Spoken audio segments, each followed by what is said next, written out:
Cashflow Diary Podcast, episode 316. Welcome to yet another exciting episode of the Cashflow Diary Podcast, the podcast that teaches you insider tips, tactics, and strategies for creating leverage streams of cash flow into your life. Learn from top-performing entrepreneurs, business owners, investors, and thought leaders from across the globe as they share their secrets to success. Like what you learn on this and other Cashflow Diary podcast episodes? Go to learninvestingnow.com and sign up to receive powerful tips and information that will help you succeed as an entrepreneur and investor. Now, here's your host, investor, entrepreneur, business owner, educator, speaker, author, and master facilitator of Robert Kiyosaki's cash flow game, Jay Massey. All right, ladies and gentlemen, welcome to another episode of the Cashflow Diary Podcast. I'm your host, Jay Massey, and I'm glad that you're here today. In fact, I think you're even going to be glad that you're here today. If you happened to catch episode 297, then you already know who I'm talking to today. And if you listened to episode 297, you know how excited I was. So excited that I was like, look, we can't even finish this conversation today. You have got to come back. And she has so graciously decided to do exactly that. And I'm excited for you. And I'm also excited for me because I know I took a lot of notes last time. I know we're going to take even more notes this time because this time we're also going to dive into her book a little bit. The Path to Wealth, 7 spiritual steps for financial abundance. And I love the spiritual part of that. And if you're wondering who I'm talking about none other than McCarthy, CEO of Bizults. She's been doing entrepreneurship for a long, long time. Her entire family is just like a competition. Who can create the most revenue? That's what I feel like when listening to her. And I think you're going to get some of that same thing. But one of the things I'm going to tell you to go get right now is a pen and paper, because you're going to learn a lot that you're going to want to implement today. So help me welcome back May McCarthy. May, you there? I'm here. Thanks so much for having me. You are quite welcome. You actually are one of the few that have been here more than once. So I'm really, really excited to have you back because you had so much to share. So I have to ask this question. So how many businesses have you started since the last time we talked? Well, I've invested in several, but I haven't started any. Exactly. See, that's my point. You do not sit still. I love it. I absolutely love it. Now, last time we spent a lot of time talking about you, and I got totally enamored by everything that you've gone through. Could you do me a favor, just for the few people who didn't listen to the prior episode? Can you give us just a brief summary of a little bit of where you're from, and more importantly, how you got to be where you are? Okay, I will keep it brief. I'm actually the last of 10 kids. Raised in Hawaii. And, anytime you're the younger kid, you have to learn sales and negotiating skills just to navigate through family. And all of us became great salespeople. I mean, we, all 10 of us, we're all really, really good at that. And we also like other people. We really, really like it, and learned from our parents and from growing up in Hawaii about this fair exchange of value. So I ended up starting businesses when I was a kid, my first one at 6, and had several as I was going through my youth. And then when I went away to college, right after my freshman year, my sister and I started a business. We grew it to, we had about 250 employees while I was going to school full time. And then I went to work for a couple of big companies, Boeing and Johnson & Johnson, and realized, I didn't fit real well. I would see problems that needed to be solved very quickly, or opportunities that were very, very outside the box. And I know a lot of entrepreneurs will say that. We just think differently. And we want to get to a solution or provide customer service in a more meaningful way. And I was doing the same thing, and leadership of the companies loved it. I mean, we were generating additional revenues like crazy and happy customers. But that middle management area, I didn't know how to navigate. I don't know how to do those kinds of politics, and inadvertently would get myself in trouble. So I decided I better get out of causing such a problem to my immediate bosses. And so I left and started the second adult company, which was in telecommunications. I had 3 telecom companies and 2 software and equipment companies that would essentially automate drug distribution processes for large hospital systems.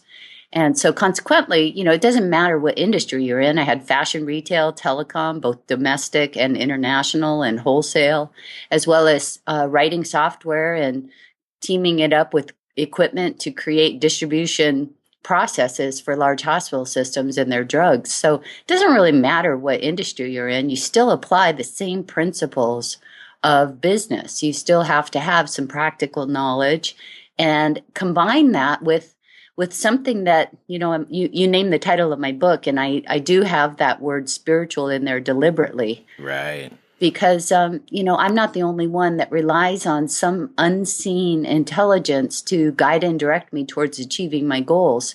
Bill Gates does it. Steve Jobs did it. Oprah Winfrey, Steven Spielberg, Thomas Edison, and the list goes on and on. There's this unseen intelligence, which we can call intuition, we can call gut instincts, we can call whatever we want, but it's available along with our subconscious to point out possibilities for us to achieve our goals. But the important thing that every successful business person will tell you is that you actually have to have some goals.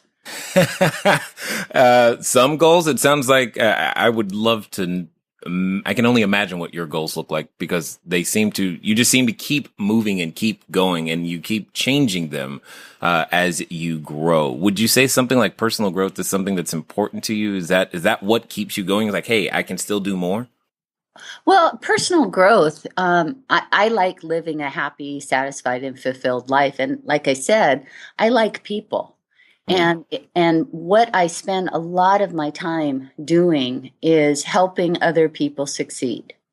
So it's kind of the purpose that I wrote the book, is so that I could enable people to word their goals and focus on their goals in such a way that it would enable their subconscious and this unseen intelligence, this source of intuition, to show up and point them in the right direction. I also spend a lot of time helping small startups through the Washington Biomed and Biotech Association. So I mentor really, really brilliant PhDs and researchers and people that have commercialized businesses out of these research organizations, and they're just fascinating, but they don't know how to do business. So I, along with a bunch of other really successful business people, we give our time to elevate their knowledge and enable them to avoid some of the mistakes that we've made in business, and to help them get on a path to profitability and success. I also do the same in the university system. I go into the classroom a lot and speak to undergrad and MBA students that are interested in entrepreneurship. And we also have a Innovation and Entrepreneurship Center at Seattle University, and I chair the advisory board and help put on a big business plan competition every year. Goodness gracious. And see, this, I think right now everyone just heard, oh, this is why Jay asked her to come back. It's like, okay, there aren't all the time when you get to meet someone where you're just like, dude, I just want to hang out with you and just hang out because you sound like fun, and it sounds like I'm going to learn some stuff too. So I've got a ton of questions just based upon what you just said there, because I thought I was going to go one direction, but now I can see I'm going a completely different direction. But I got to ask a question for myself, in the sense that you said you had a business that had 250 employees. What is the largest number of employees you had at one time? Was that one, or is there another one? No, I've had 2 businesses that have had 250 employees. The largest revenue was over $100 million in annual revenues. Okay. I got like 1 employee. One. And it's like, oh my gosh, it feels different than when working with our vendors and our contractors and 1099 individuals. It feels like so much more. It feels like so much more to do other than just the actual execution of business in and of itself. So yeah. I'm assuming that other entrepreneurs listening right now are feeling some of the same things, like 250, but I mean, help me understand that man, my brain is short circuiting a little bit simply because it feel like I said, it just feels like there's so much time and effort and energy that's poured into just that section that has nothing to do with delivering, or doesn't have a direct impact, or doesn't seem to have a direct impact of delivering the product or service or revenue. Well, when you're growing a business, entrepreneurs, like I told you a little bit earlier, we think differently. You think differently than many people that are just satisfied employees. Right.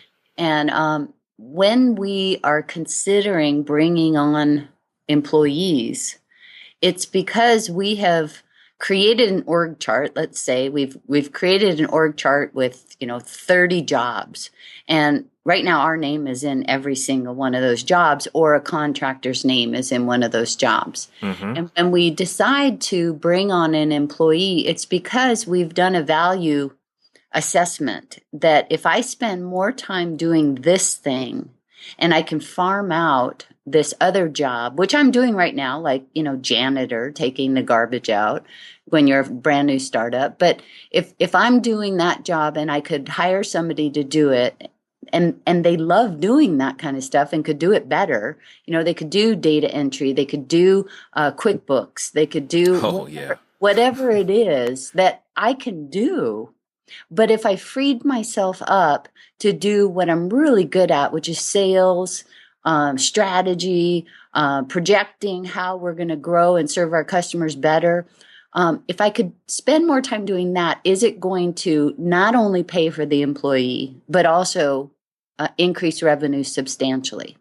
Yes. So you do those assessments, and the one piece of advice I advise everyone. In fact, I just did a mentoring session with a couple of PhDs who have a genome company. They do.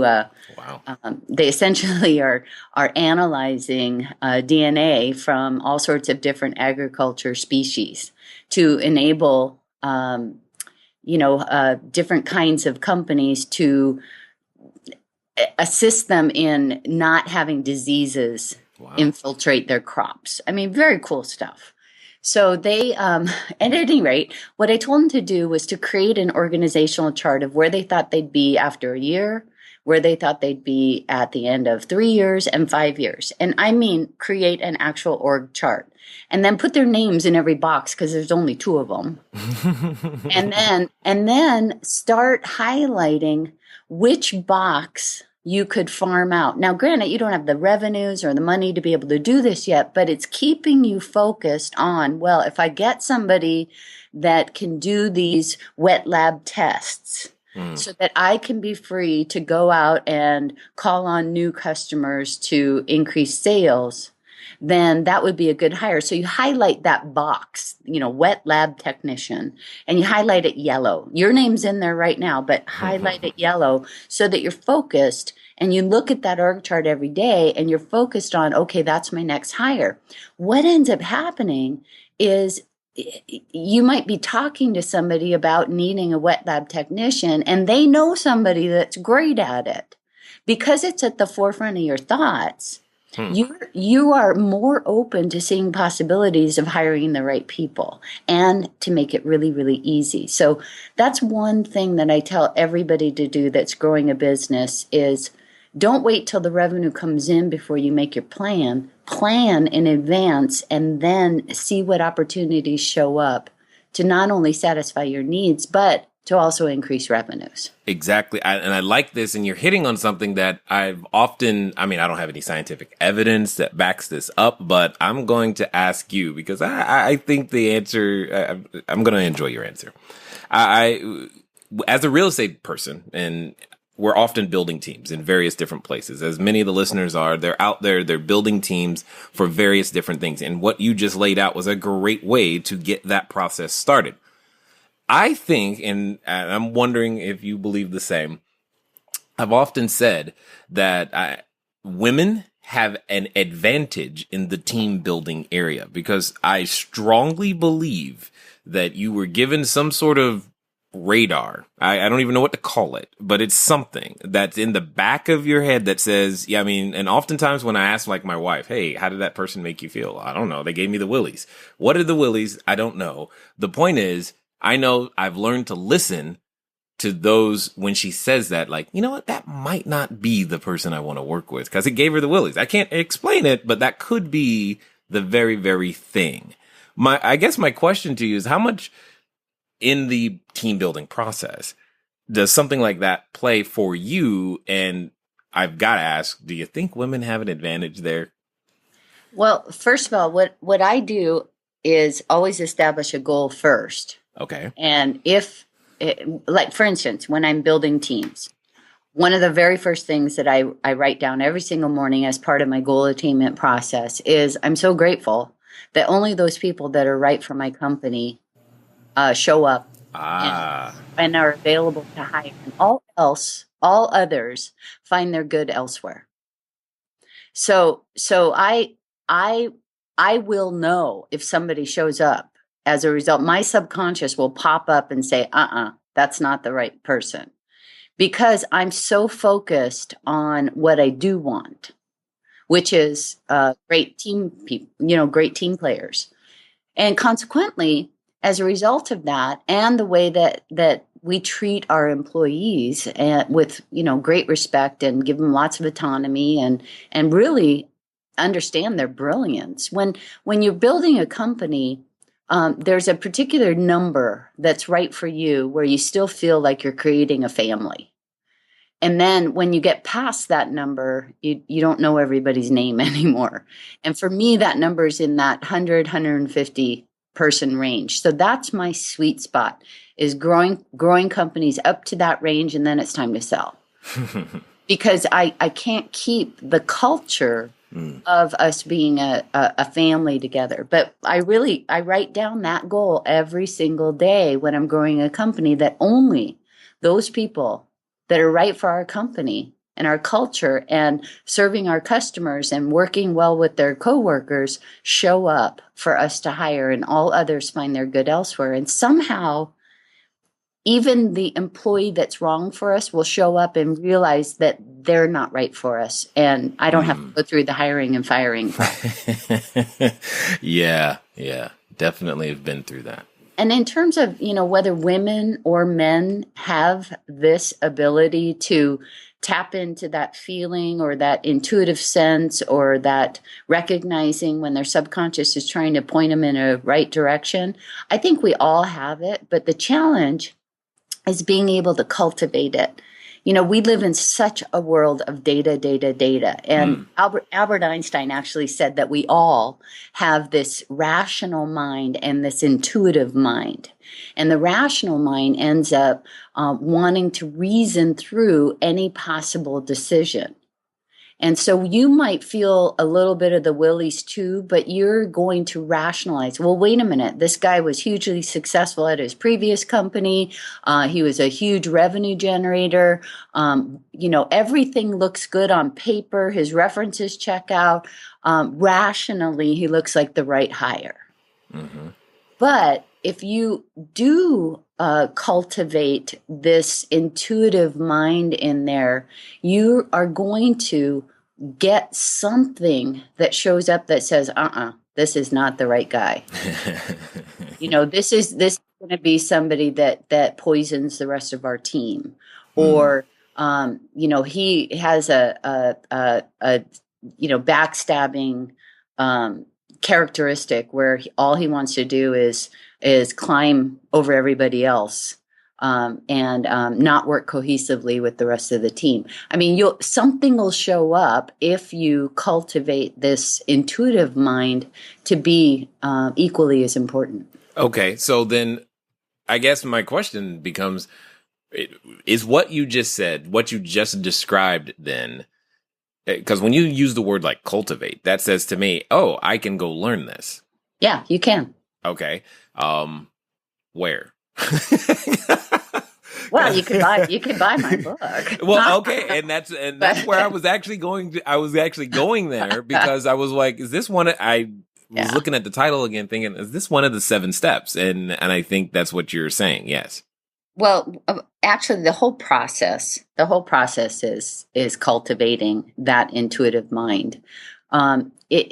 Like I said, we're in such a world of data, and we end up, if we have a question about anything, we Google it, we talk to our friends and family about it, we go to subject matter experts, we see what they have to say, and we analyze and measure and really, really determine, okay, these are the possible steps, and what could be the outcome of this step, and we rationalize every single possibility before we make a decision. But here's the cool thing about the intuitive mind. It's going to take you beyond your rational mind. And what you do every single day is describe your goals as already completed. And this is not unusual. This is, what do we do in business? We have projections. We have customer satisfaction survey goals. We have employee satisfaction goals. I mean, we have revenue, profitability, service. Well, I used to write down in my last company, because we had big pieces of capital equipment, that I was so grateful that our superior products worked flawlessly and were maintenance free. Well, that wasn't exactly the case when I first started writing that goal. But what ended up happening is our team got all of these ideas that just seemed to fly out of the blue. And they had worked in this industry for a very long time, but they'd got this like intuitive idea that just sort of flew in that said, maybe if we stayed on site as part of installation for just one more week and trained that graveyard shift a little bit more conservatively, we wouldn't have the service calls that we're experiencing now. I mean, it seems really obvious, but it wasn't then, because every one of our competitors was working to reduce on-time installation from 6 weeks to 4 weeks, and this went completely counter to that, but it was very in line with our goal, which was maintenance-free, superior, easy to use. Got it. Okay. So then just let me ask plainly, what would be the 7 spiritual steps for financial abundance? Well, the very first thing is you have to make a decision to partner with whatever that creative intelligence is, the source of your intuition, okay? So you want to acknowledge that it's available, okay? And then you set aside about 25, 30 minutes every single morning doing something to put you into a receptive mood. So the very first thing you do, step 1, is to take 5 minutes and read something uplifting. I like short stories about ordinary people having the kind of success that I want to have with this intuitive, messaging that comes to them, or their subconscious showing up to help them. Really short stories, just 5 minutes. And like I said, there are numbers of people who say they rely on intuition as part of their success tool. That would be Gates, Jobs, Winfrey. Steven Spielberg just did a commencement address at Harvard, and one of the things he said was that he had to rely on intuition for success. So short stories, and in the back of my book, I list a number of books that are suitable for that. So that's the first thing. Spend 5 minutes reading something that puts you into a receptive mood, that makes you believe that what has happened for others can happen for you and more. The second thing you do is write out a gratitude letter. And that gratitude letter is just saying, thanks so much for all these things. You would say, I'm so grateful for my wife.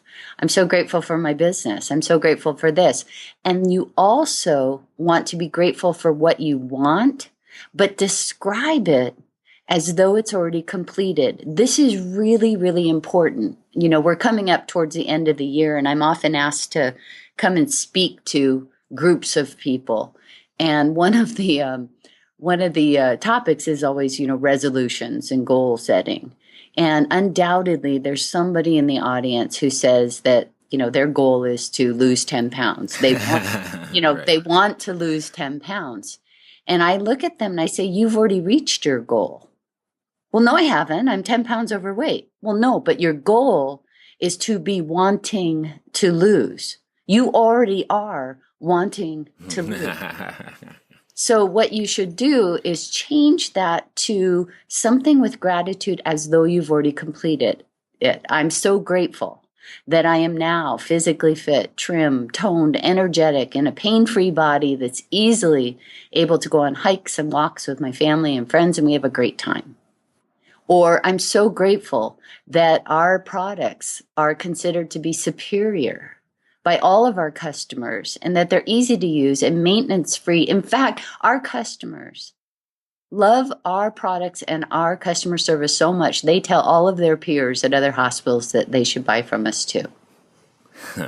So describe it as though it's already complete with gratitude. Then the third step is to read it out loud with emotion. And any school teacher will tell you that if you read something out loud, it anchors it more fully within you. And what we're trying to do is to activate that intuitive messaging as well as our subconscious to point out possibilities, to filter those billions of pieces of data that are coming at us every single day and trying to get our attention.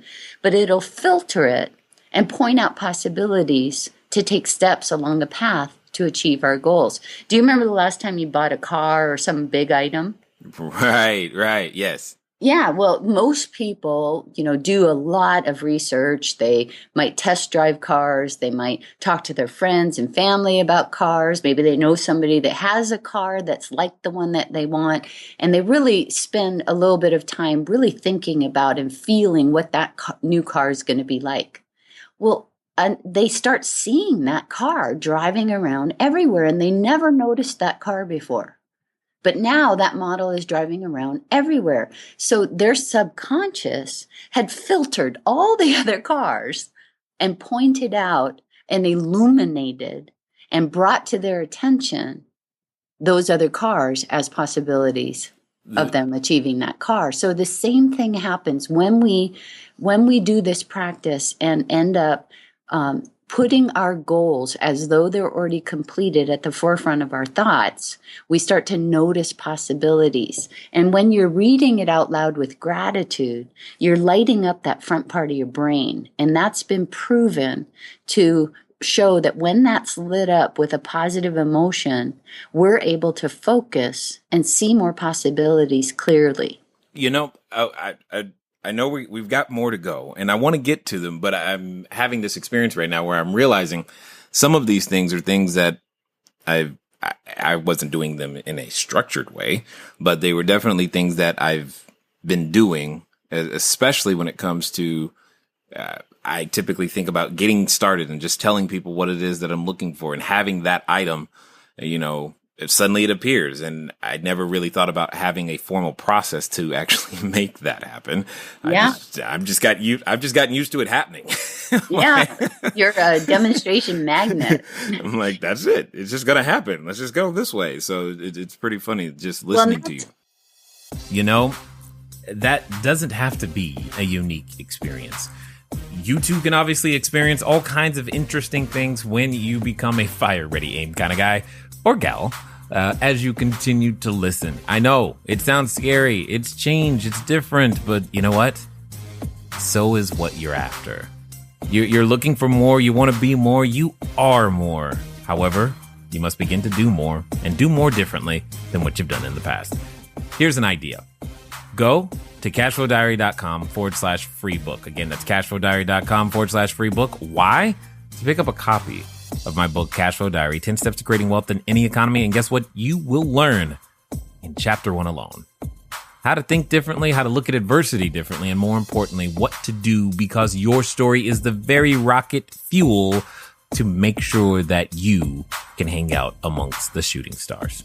Again, that's cashflowdiary.com/free book, cashflowdiary.com/free book. Put your name and email address in there, and I'll shoot you a PDF copy right now. Now, let's get back to May. And that's part of what ends up occurring. That fourth step, which happens in the morning. Remember, we've got 5 and 10 minutes for each of these steps. So you've only spent 25 to 30 minutes in the morning. But the fourth step is to pick one, maybe two of the goals that you just wrote down and see yourself this is a technique that professional athletes, musicians, and even business people, I've done this so many times. I mean, I do this every single morning. And what I would do is see myself in my mind's eye in the completed goal. See yourself in the completed goal. I had this one experience where we were a pretty brand new startup. We just had a handful of employees. I needed and wanted a minimum of $400,000 in new revenue by a certain period of time. And I travel a lot, and I happened to be in Cleveland. I got off the plane, grabbed my bags, got my rental car, went to the hotel that I always stay at, and dropped off my bags. And then I get back in my car and go to a grocery store that I know that's 5 minutes away so that I can get protein shakes and water and stuff like that for my stay. And all of a sudden, in my car, I get this very strong thought about a grocery store that I know that's 15 minutes away. And so this rational mind pops up and says, May, you can't drive across town at 9 o'clock at night in Cleveland. Your appointment's at 8 o'clock tomorrow morning, which is 5 o'clock in the morning, Seattle time. You're going to be way too tired. Just go to the grocery store that's close by. Everyone can identify with that. Right. But instead, what you do as part of the 5th and 6th steps is you figuratively stomp your foot and say, no, hey, intuition, subconscious, source of whatever this intelligence is. If I'm supposed to drive to that other grocery store, make it obvious. And sure enough, I could actually see the neon, sign in my head. And I thought, well, okay. And then my intuitive mind had an opportunity to show up. And the intuitive mind said, well, yeah, it's true. It's 9 o'clock at night here in Cleveland, but it's only 6 o'clock in Seattle. You're not going to be able to go to sleep anyway. It's too early. Plus, everything you want might be on sale at that other grocery store. Just make the drive. So I did. As I'm walking into the store, Jay, a guy was walking out at exactly the same time, and he was a potential customer that I had met 6 months ago at a trade show. Wait, he wasn't returning any of my calls or emails for an appointment. So here he is. We strike up a conversation. He asked me about the growth of our company and why I was in Cleveland. And I mentioned, who my already signed customers were. And he said, well, wait a minute. Why don't you come and make a presentation to us while you're here? Well, that led to another presentation, and a contract worth over $500,000. Of course. In the time period that I wanted it. So you can cultivate it by recognizing when you get these messages. And if you get one and your rational mind tries to talk you out of it, just say, wait a minute. Hey, intuitive mind, you got anything to say? Just stop and be quiet and see if you get another lead. I usually just sort of stop and say, hey, I need another lead. And I'm not kidding you.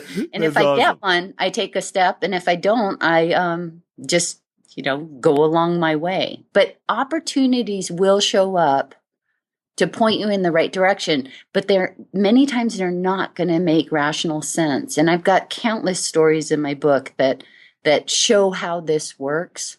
And when you do take a step, celebrate it, figure out somebody you can celebrate with, and then write down a little note that said, got a lead to go across town in Cleveland and met a potential customer, got the appointment. Yay, celebrate.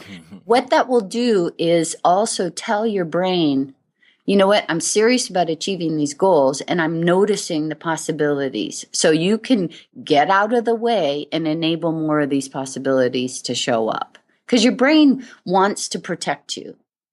It remembers every time you had a goal in the past and didn't achieve it and were disappointed. And it doesn't want you to be disappointed. So it sort of filters and puts on mute this intuitive messaging center. But as soon as it recognizes that you're serious and you're noticing the intuitive messages that come in, it's going to stop trying to protect you and enable them to come in floods. You know what's interesting is, I guess at this point, I know for me personally, I'm at a point to where it's almost like I am more concerned about what would happen if I don't listen to that than I am about trying to rationalize it away. It's like, ooh, I need to follow that rabbit hole every time it comes up because I just don't know, and I don't know what I don't know. Whether that be, should I really go to that networking event again? I mean, I've been, or do I really want to buy that property? Or, I mean, it's so many times that this thing, that it comes up and it comes into play. I guess my question is how did you learn to trust it? Well, I started doing exactly what I described, and I end up noting proof. And when I can turn around after achieving a goal, and I can turn around and say, okay, there is no way in the world I would have said, I want $400,000 in new revenue. And the first step I should take is to drive across town. Right. There's no way I would do that. And once you start to recognize that it's working, then you continually are on high alert to see when more opportunities show up. And I tell you what, it just ends up being a game. It's almost like you have this unseen partner that's doing the heavy lifting. All I have to do, this idea of success is simply a system. It's just a system. If I focus on what I want with gratitude as though I've already achieved it, and I really describe the outcome, not the how to get there, but the outcome of what it's like when I've already achieved it, then this subconscious and intuitive messaging intelligence will show up to point me towards taking steps along a path that somehow it creates in order for me to get to the goal. And it's always more fun. It's always better. I mean, there are so many stories that I have, not only that I have, but other people that use the same technique have, where we just shake our head and go, this is just a game. All I have to do is my job. And somehow I get guided and directed. Now you do, like Steve Jobs said, you do have to have courage to follow your intuition, because it will not make rational sense in many cases. But if you do, oh my gosh, the results are outstanding. And when you turn around and look at the path that you've been led on, it is just, you'll crack up. It's just so much fun. Oh, and I agree with you. And I get this question a lot, and I know there's somebody asking it that's listening right now. Because you said something that I think was very paramount, and I want to make sure that other people hear it. You said specifically to focus more on the outcome than the how to get there. Right. Yet, oftentimes when I'm confronted with something new, or when we're confronted with something new, the first thing is that, Jay, I want to buy real estate. How am I going to buy real estate? I don't have any money. I don't have this. And we get a bunch of how questions thrown at us immediately. And if we don't have the answer immediately for those how questions, we often go another direction, or if we can't find that answer. I'm curious to understand how to resolve that cognitive dissonance, if you will. Well, you do need to have practical knowledge. So let's say, I decide I want to be, a real estate baroness. and in your spare time, spare time. I mean, but I've had many, many rental properties in my past. But I just choose not to have as many today because I like the freedom that I have to do other stuff. At any rate, moving right along, if the goal is to be successful in a brand new industry that you know nothing about, and believe me, I've been there, you still write down that you're achieving the kind of success outcome that you want, but your intuitive lead may involve going to get some practical knowledge. All right. I find that remember I mentioned the brain, how it tries to put these messages on mute if we're doing something that is bigger than we've ever achieved before, or radically different than anything we've done before. It's almost like our brain puts that subconscious and intuitive messaging on mute. Yeah. And what we have to do, and I talk about this in my book, is I call it jump-starting your good, or welcoming and making familiar your good. Like when I was asked to write a book, it was so not supposed to be on my resume. All right. This was so against everything I ever thought I would be doing. I was going to remain anonymous and be very, very wealthy and successful. And here I'm presented with this idea of having to write a book because people are asking for it. They'd come to some workshops that I teach and they wanted the book because they wanted all the stories of application. And I thought to myself, no way. I don't know. I don't know the first thing about writing a book. So what I had to do was start writing down that I'm so grateful that I'm a best-selling author and that hundreds of thousands of people around the world are being blessed and supported and prospered by this. But I also went out to find other authors. I did whatever I could to make what they were doing familiar to me. And what I found was that they were just ordinary people like I was, and that if they could do it, I could do it.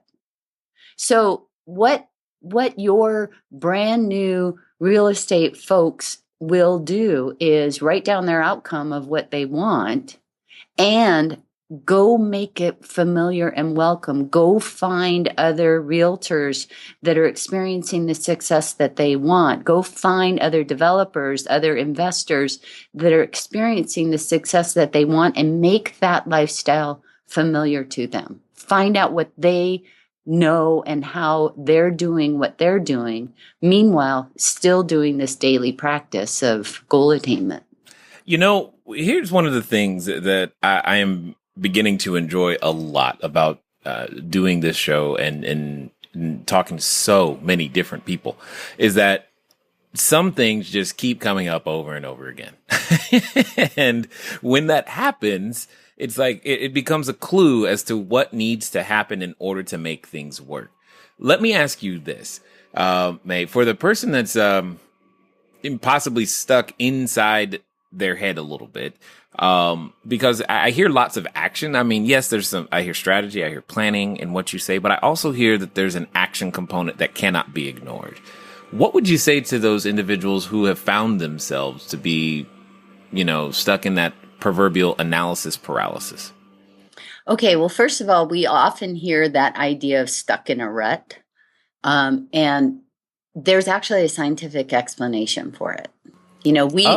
We come to this point in our life and have a lot of very, very strong beliefs and behaviors that we've brought along. Like in my book example, I had two very strong beliefs and behaviors. One was I was trained ever since I was in my 20s by very, very successful businessmen. They were my mentors, and they were worth hundreds and hundreds of millions of dollars. I mean, really, really big players. And they said, you know what?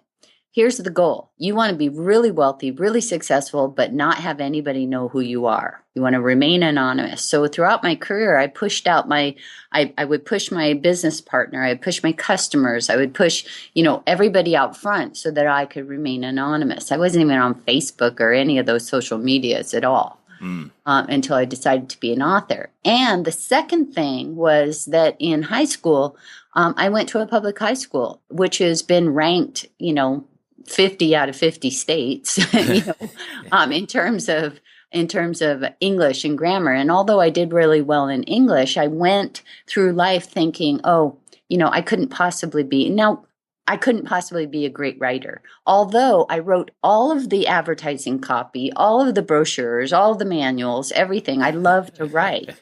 But in the back of my mind, I had these two beliefs. My wealthy business friends used to say only spouting whales can get harpooned. And so I had these two very, very strong beliefs. And in your brain, you've got things called neural pathways. And the ones that are very, very strong and seem to have kind of a rut, a groove, those are tied to very strong beliefs and behaviors.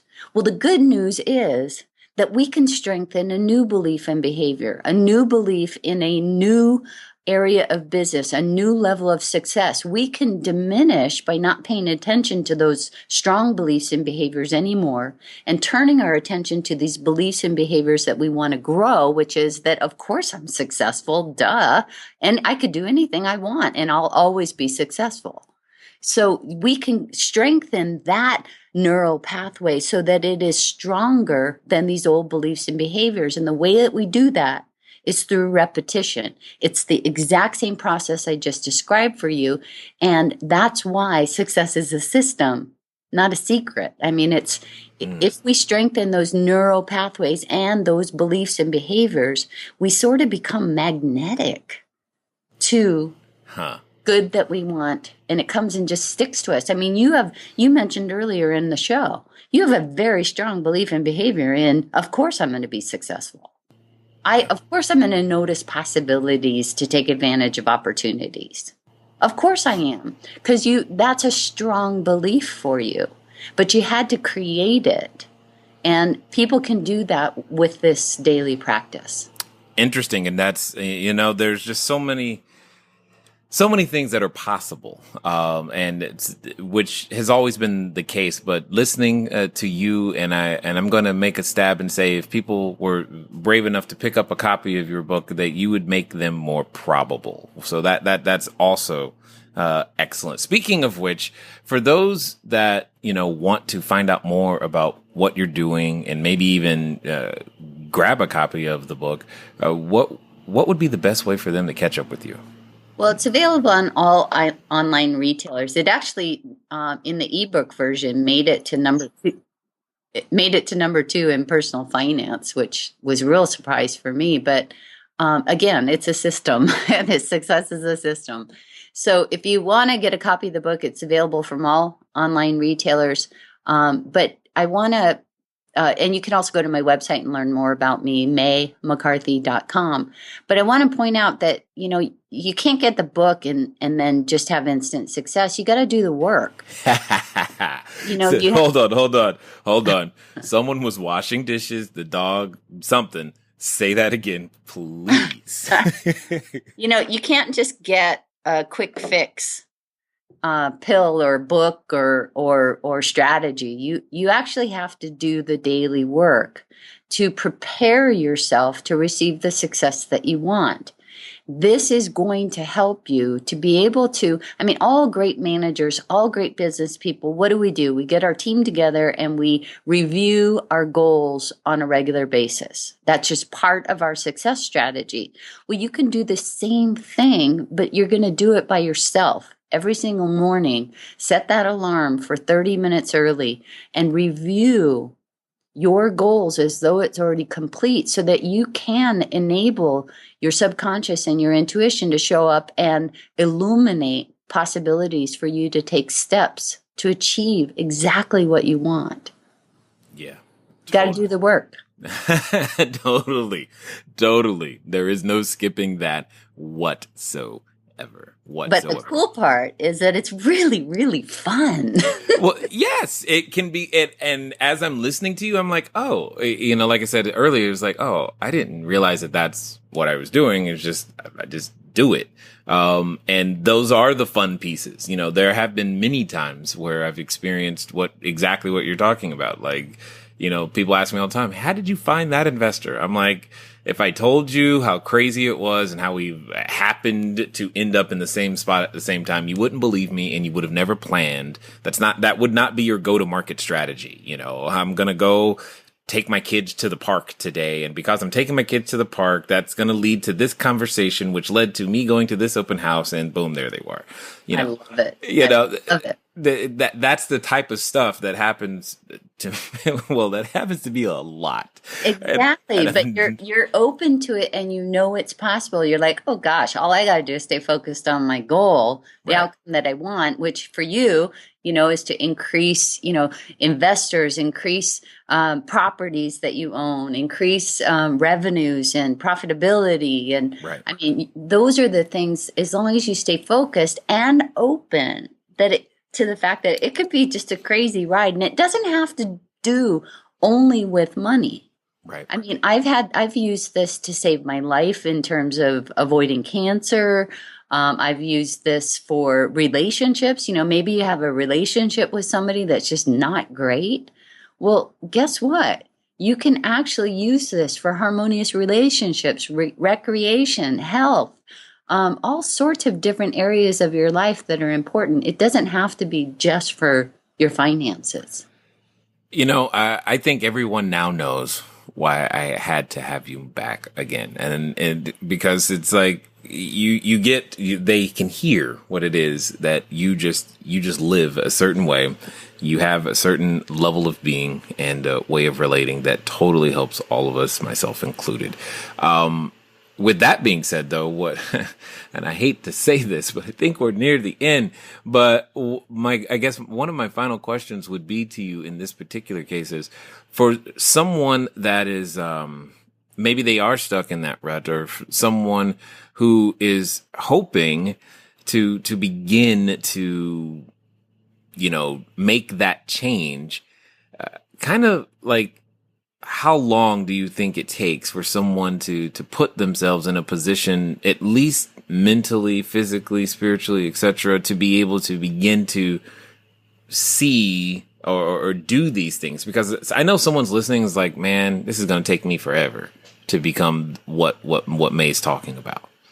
No, it doesn't. What they'll start to notice, I ask people to describe the outcome of their goals in every major area of their life. And that's, their finances, their use of skills and talents, their relationships, their recreation, their, every major area of their life. And what they're going to start to notice right away is a sense of peace and joy. I mean, right away. That happens. Everybody tells me that happens like after the second day of doing this practice. But also, they're going to start to notice some of their smaller goals manifesting very, very quickly. Their larger goals are going to take a little longer, and I'll tell you why. It's because of what I described regarding the neural pathways. It's like their brain is trying so hard to keep them from being disappointed. It remembers every time they were in the past. And so in order to convince our brain, Muhammad Ali is one of my very favorite athletes. And he said that it's through repetition that we create belief. And once you get to that place where you believe that it's possible, you don't know how it's going to happen, but you believe it's possible, then your brain says, okay, I know you're serious, and I'll go ahead and allow these intuitive and subconscious messages to come through and help you. So you have to put forth the effort to have repetition. It's kind of like, have you ever walked through a field of tall grass? Tall grass? Yeah, just tall grass. A field. Once I was in Colorado, I stopped on the side of the road and saw some corn. Okay. So if you walk through that field once and come back the next day, you're not going to even be able to see where you walked. Oh. But if you walk that same path every single day, eventually you create a well-worn path and even, this kind of rut, And so that's what you're trying to do with repetition. I love to tell people that repetition reaps rewards. So whether you believe it or not, it's still working. So keep it up. Keep it up. Absolutely appreciate it. Thank you again for coming back. Seriously. And thank you for being so willing to share what it is that you know. And thank you for making it another very valuable deposit to us here at the Cashflow Diary. Oh, Jay, it was my pleasure. Thank you. All right, ladies and gentlemen, you know what time it is. It is time for you to move at the speed of instruction. Hey, here's what I'm going to tell you. I've already downloaded the audiobook, so you should do the same because there's more for you to learn and you know it. Go make it happen. It's been fun talking to you guys today. I look forward to talking to you soon. Until next time.